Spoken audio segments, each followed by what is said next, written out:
To some local football now, Portmore United leapfrogged Waterhouse into fourth spot of the Jamaica Premier League following a 2-1 win at the Ferdinand Park on Thursday. Meanwhile, title holders Cavalier were beaten for the 14th time this season.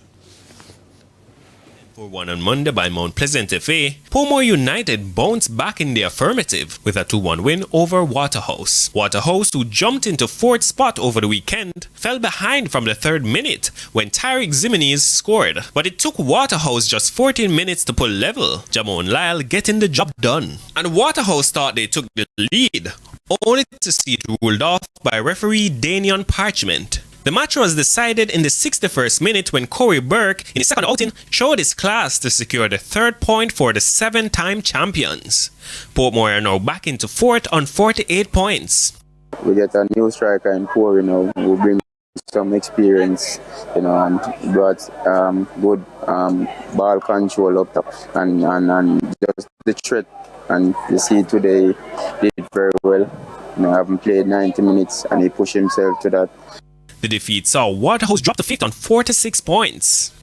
Football is a game of mistakes, and we made a mistakes, and Portmore took advantage of that, and they started better than us the second half, and the mistake that we made, the price that we paid was the game. Elsewhere on the day, title holders Cavalier suffered their second defeat in a row for their 14th overall as they were beaten 2-0 by Dumbo. Clive Wedderburn in the 76th minute and Damian Binns in the 90th provided the goals. Cavalier are 6th on 41 points, 3 ahead of Dumbo, who are 8th. And over at Stets, Treasure Beach and Arnett Gardens ended 0-0. Arnett are 9th and 37 points, Treasure Beach are 12th with 26. Daniel McLeod reporting for TVJ Sports.